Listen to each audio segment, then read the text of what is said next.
The shadow sector of the galactic military base was a place where light seemed to die. It was buried deep underground, protected by miles of cold rock and thick metal walls. In this sector, there was no sunlight, only the dim, rhythmic pulse of red emergency lights. The air here felt heavy and tasted like iron. Every soldier who walked these halls did so in total silence. They knew that behind the thickest doors in the galaxy, something ancient and hungry was waiting. This was not a prison for ordinary criminals. This was the nursery for the Karn, the most feared predators in the known universe. Behind a massive wall of 10-inch thick reinforced glass, a group of high-ranking officials stood in the dark. General Vark, a tall alien with lizard-like skin, was sweating. His 3 hands were shaking as he adjusted his uniform. Next to him stood the lead scientists, their eyes fixed on the monitors. They were all holding their breath.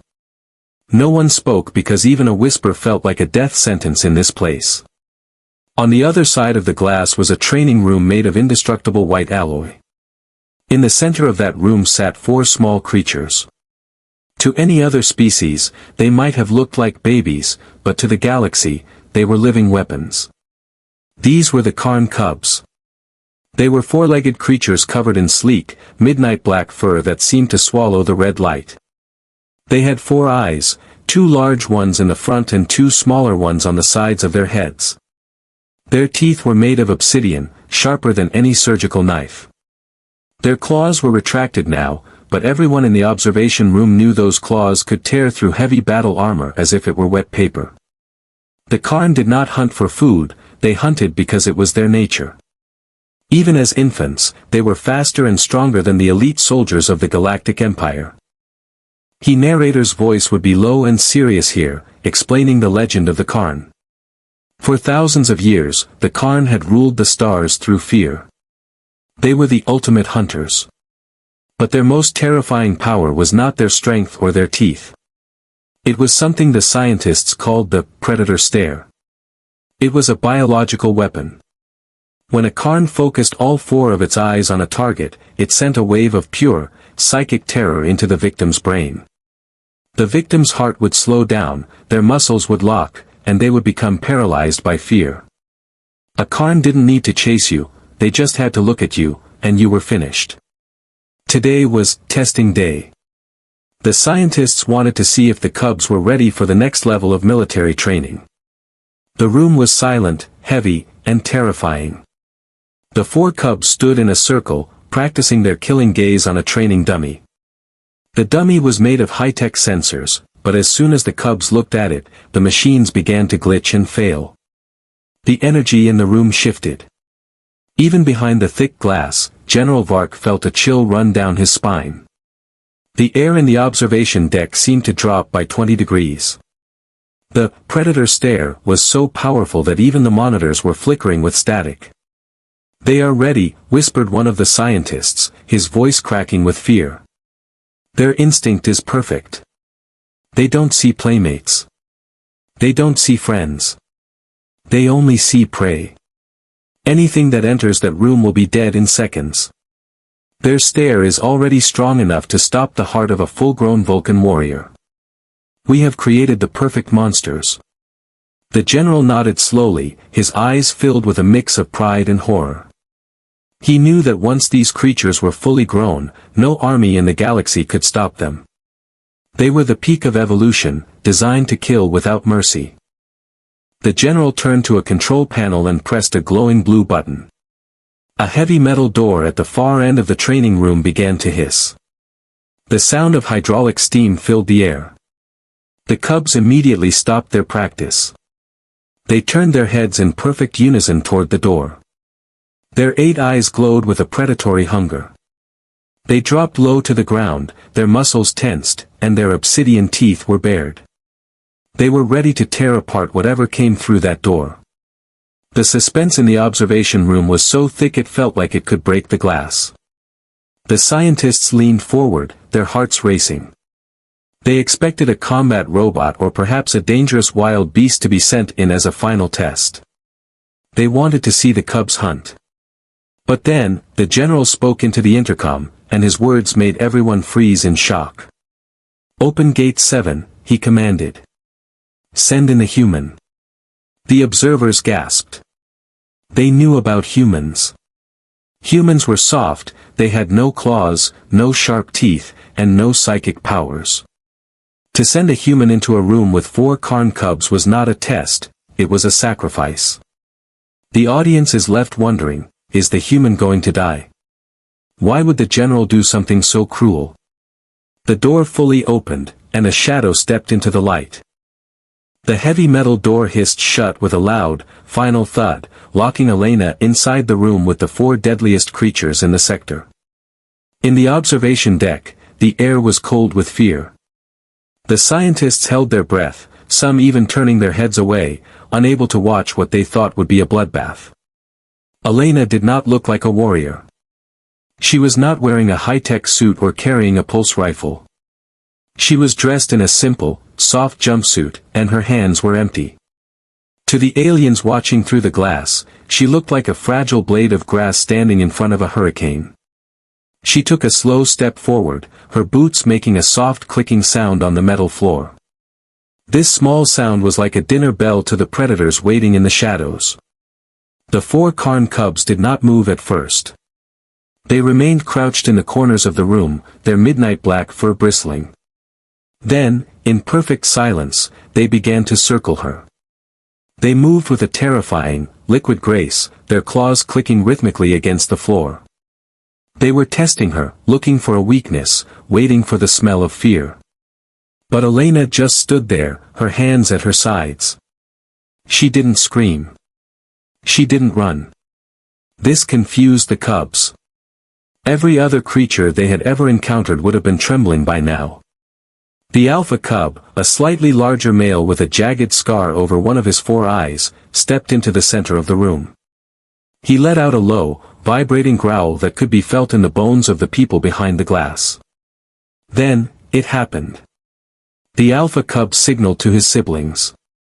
In an instant, all 4 creatures stopped moving. They planted their feet firmly on the ground and turned all 16 of their glowing eyes directly onto Elena. This was the legendary, predator stare. It was not just a look, it was a physical force. The air in the room began to vibrate with a low-frequency hum. This was the psychic wave of terror that the Karn used to paralyze their prey. In the observation room, the monitors began to scream with warnings. The fear frequency levels were off the charts. One of the younger scientists felt his knees go weak just looking at the digital readings. He had to grab the table to keep from falling. Her heart should have stopped by now, he whispered in a shaky voice. No biological mind can survive that much concentrated dread. The predator stare was designed to make the victim feel like they were drowning in their own nightmares.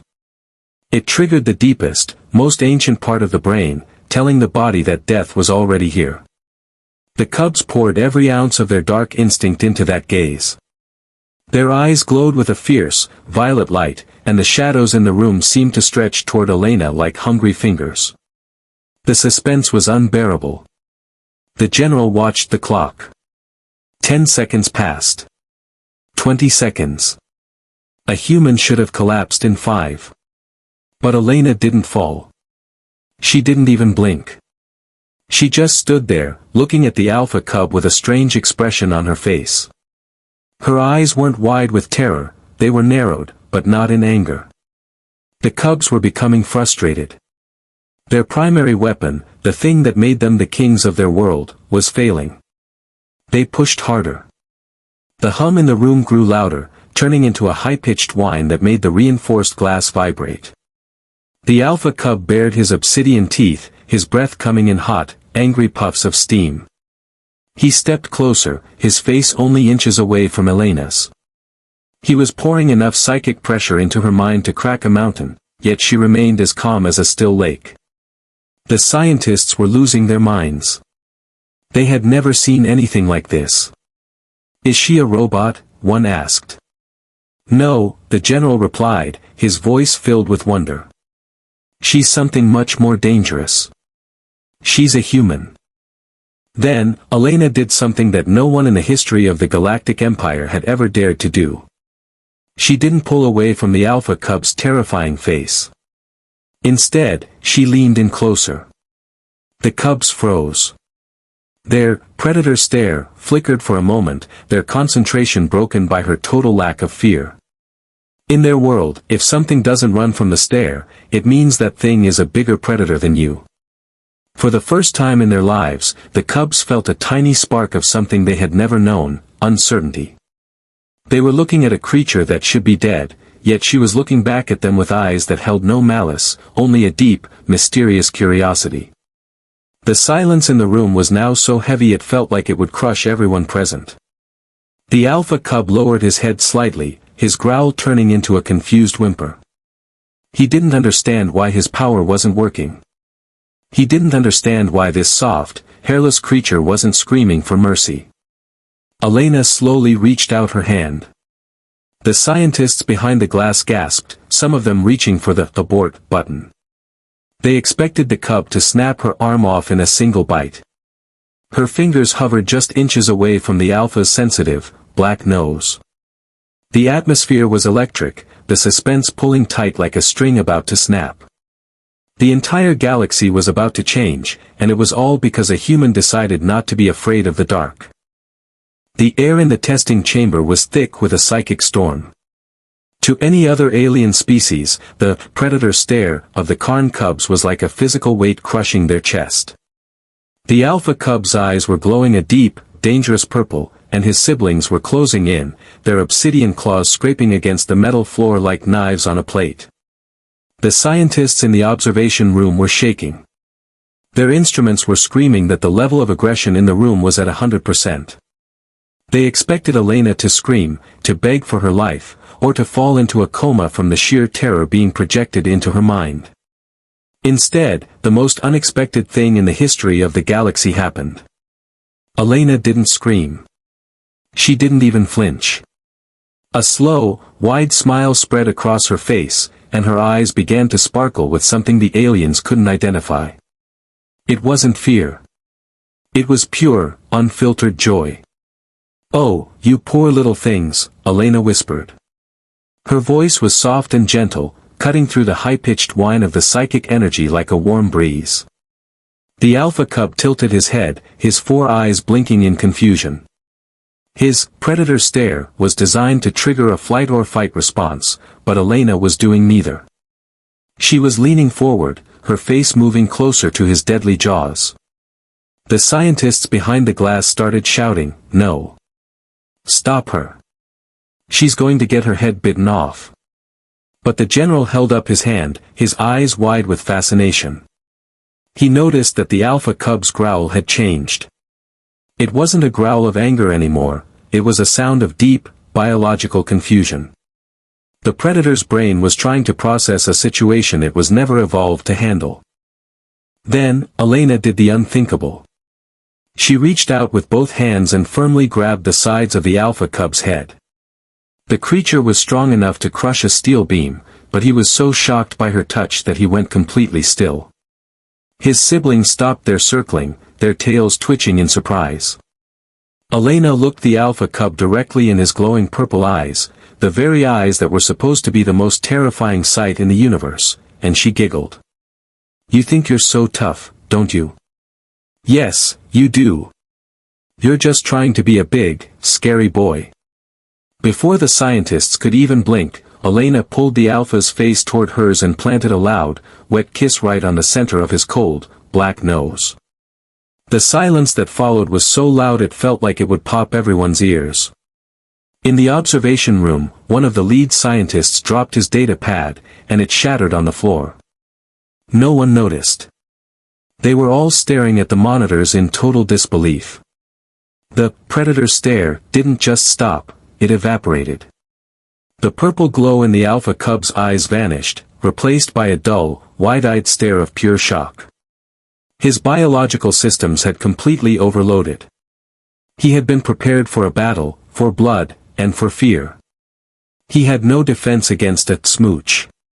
His legs became wobbly, and his terrifying obsidian teeth were hidden as his mouth hung open in a daze. He looked less like the galaxy's ultimate hunter and more like a confused puppy that had forgotten how to stand up. But Elena wasn't finished. She turned her attention to the other 3 cubs who were standing frozen in the shadows. "Don't worry, there's enough for all of you," she chirped. She moved with a speed that was almost as fast as the predators themselves, but it wasn't the speed of a hunter, it was the speed of a mother playing a game. One by one, she grabbed the deadly monsters, pulled them close, and kissed their noses. She began to boop them on their snouts and scratch them in the soft spots behind their 4 ears. The heavy, dark energy that had filled the room just moments ago was replaced by something light and ridiculous. The most dangerous room in the galaxy had suddenly turned into a nursery. The effect on the cubs was immediate and total. Their predatory instincts, honed over millions of years of evolution, were being spoiled by simple human affection. The alpha cub was the first to give in. He let out a strange, high-pitched chirping sound, a sound no Karn had ever made in adulthood.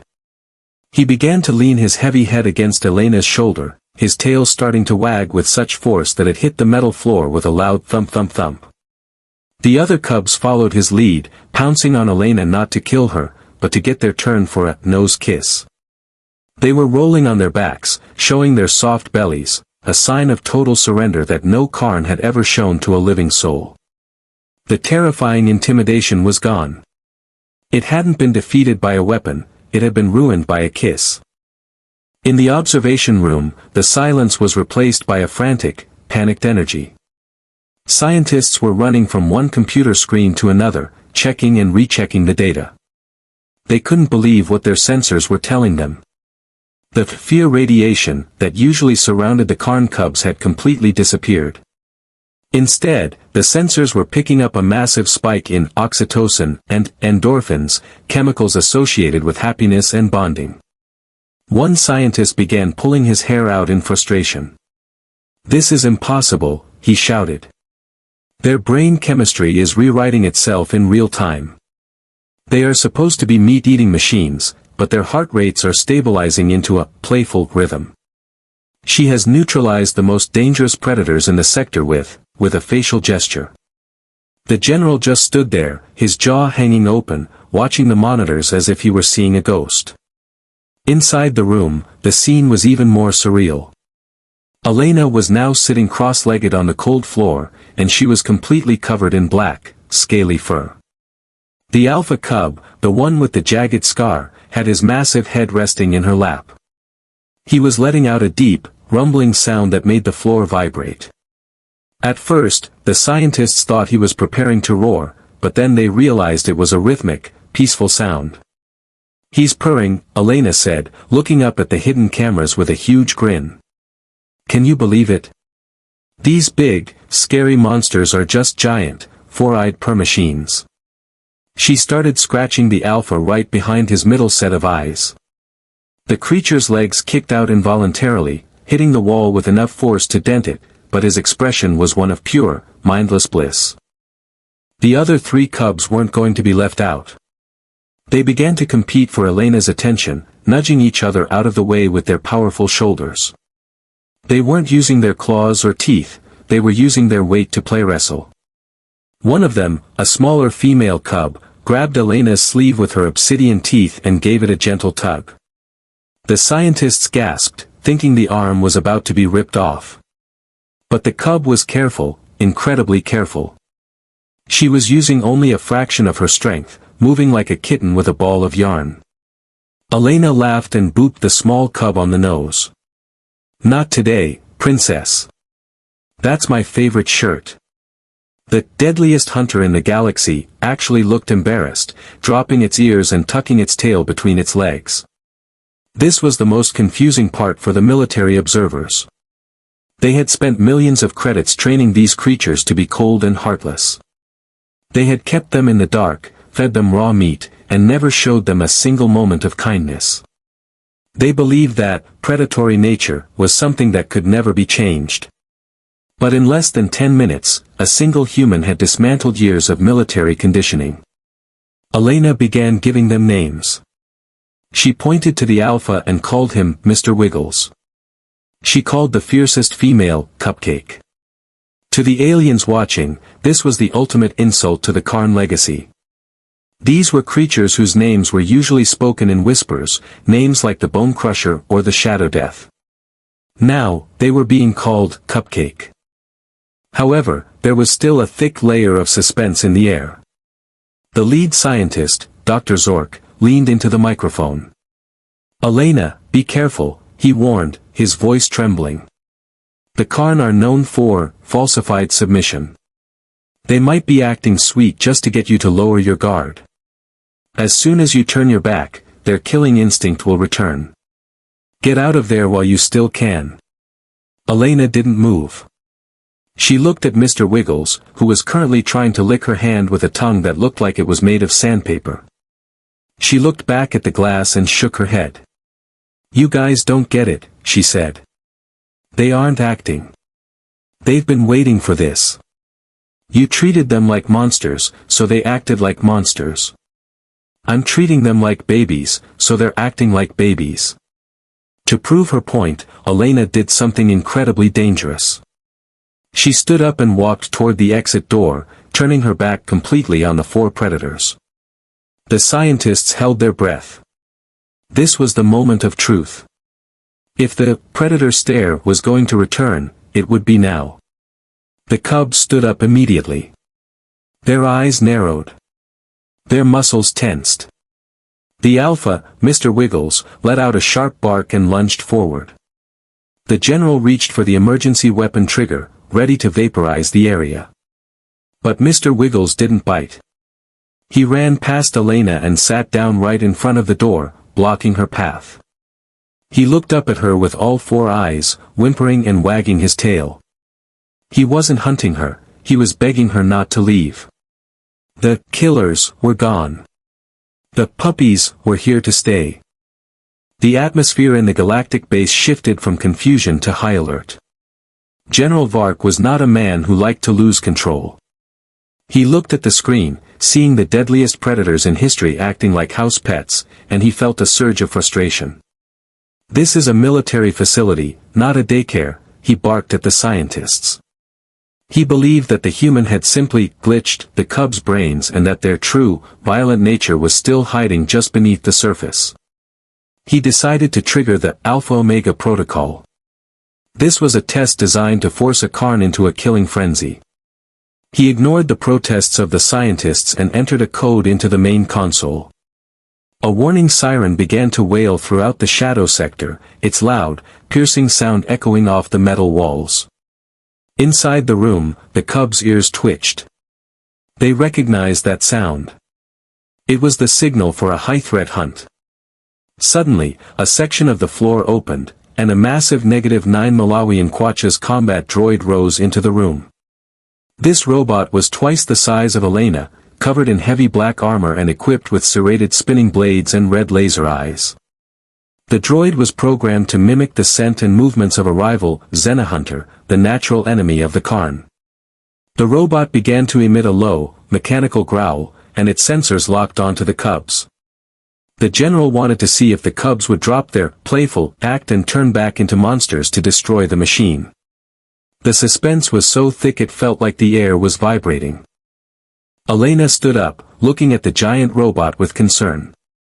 "Hey, that thing looks dangerous," she shouted toward the glass. But the robot didn't care about her words. Following its programming, the -9 Malawian Quachas droid identified Elena as a non-combatant, and moved her aside with a rough metallic arm, pushing her toward the wall. It wasn't a hard hit, but Elena tripped and let out a small, surprised ouch, as she hit the floor. In that exact second, the entire energy of the room changed. The playful atmosphere vanished instantly. It was as if someone had flipped a switch from sunshine to total war. The four cubs, who just seconds ago were rolling on their backs, were now standing in a perfect diamond formation around Elena. Their midnight black fur stood on end, making them look twice their actual size. Their 16 eyes weren't glowing with the soft violet light of confusion anymore. They were glowing with a burning, golden rage. The alpha cub, Mr. Wiggles, didn't use the predator stare to hunt a meal this time. He used it as a weapon of protection. He focused all his psychic power on the robot's sensors. Behind the glass, the scientists saw the robot's computer systems begin to smoke. The predator stare was so intense that it was literally melting the droid's internal circuits. The -9 Malawian Kwacha's droid tried to swing its spinning blades at the cubs, but they were too fast. They moved like shadows, a blur of black fur and obsidian claws. They weren't fighting for food, and they weren't fighting because they were told to. They were fighting for the human who had kissed their noses. The female cub, Cupcake, leaped onto the robot's back and tore through the heavy armor plating as if it were made of paper. The other two cubs attacked the legs, shredding the hydraulic cables. Mr. Wiggles stayed right in front of Elena, his body acting as a living shield. He let out a roar that was so loud it cracked a small corner of the observation glass. It wasn't the roar of a monster, it was the roar of a guardian. In less than 30 seconds, the invincible -9 Malawian Kwacha's combat droid was a pile of smoking, twisted scrap metal. The cubs didn't eat the parts or continue to act wildly. As soon as the threat was gone, they turned back to Elena. Their golden eyes faded back to a calm purple. Mr. Wiggles walked over to Elena and began to lick the spot on her arm where she had bumped the wall, whimpering softly as if he were saying, "Are you okay, Mama?" The general sat back in his chair, defeated and stunned. He realized that the boop hadn't destroyed their instinct, it had given their instinct a new purpose. They were no longer just predators. They were something much more terrifying to the enemies of humanity, they were loyal. 1 year had passed since the day Elena first kissed a monster's nose. The shadow sector was no longer a place of fear and dim red lights. It had been redesigned into a bright, open training ground with large windows that showed the stars. The cubs were no longer small. They had grown into massive, powerful beasts, each one the size of a heavy transport vehicle. Their black fur was glossy and healthy, and their obsidian claws were longer and sharper than ever. However, they didn't walk through the halls of the military base with a hunger for blood. They walked with a sense of purpose. They were no longer the Karn experiment. They were now known across the galaxy as the Humans' Guardians. The true test of their loyalty came during the Great Galactic Peace Summit. Leaders from hundreds of different star systems had gathered on the base to sign a treaty. Among them were the Vipers of Krell, a radical group of assassins who hated the idea of peace. They believed that the Karn should have been used as weapons to destroy other worlds, not as bodyguards for a human woman. During the middle of the ceremony, the lights suddenly flickered and died. The room was plunged into total darkness. In the silence, the sound of cloaking devices deactivating echoed through the hall. 20 elite Vipers, armed with poison blades and high-frequency blasters, appeared from the shadows. Their target was clear, Elena. They wanted to kill her to prove that human kindness was a weakness. The alien leaders screamed and scrambled for cover. The Vipers moved with deadly speed toward the stage where Elena was sitting. But they didn't get very far. Out of the darkness, 16 glowing purple eyes snapped open. The 4 grown Karn emerged from behind the curtains, standing in a protective circle around Elena. The Vipers laughed, thinking they could easily kill tame animals. They charged forward with their blades raised. But the Karn didn't just attack with teeth and claws. They used the one thing Elena had taught them, they used their predator stare, but this time, it was fueled by the human concept of protective rage. The psychic wave that hit the assassins was so powerful that it felt like a physical explosion. The Vipers didn't just freeze, they collapsed to their knees, their weapons falling from their hands as they clutched their heads in agony. They weren't seeing their own deaths, they were seeing the absolute, unbreakable bond between a human and her pets. They realized, too late, that a predator fighting for food is dangerous, but a predator fighting for love is invincible. Mr. Wiggles, now a giant beast of muscle and shadow, stepped forward and let out a roar that shook the entire space station.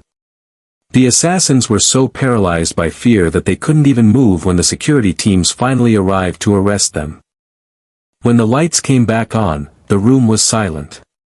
The alien leaders looked at Elena and her 4 massive guardians. There was no blood on the floor. There was no violence. The Karn had defeated the most dangerous assassins in the galaxy without even biting them. Elena reached up and patted Mr. Wiggles on his massive shoulder. The giant beast immediately lowered his head, closing all 4 of his eyes and letting out that familiar, deep purr that sounded like a ship's engine. She leaned in and kissed his massive, scaly nose, just like she had done when he was a baby. The entire room of diplomats stood in stunned silence. They finally understood the truth. The general, who had watched everything from the balcony, turned to his advisors. "We spent centuries trying to weaponize the Karn's fear," he said quietly.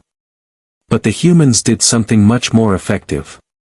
They weaponized their friendship." The legend of the human kiss spread across the stars. It became a lesson for every advanced race in the galaxy: never underestimate a human. They don't see a monster and think of a target. They see a monster and think of a friend. And if you try to hurt that friend, you will face a level of fury that no predator stare can ever match. Elena walked out of the hall, followed by her 4 giant shadows, knowing that as long as she had them, and they had her, the galaxy would always be a little bit safer, and a lot more loved.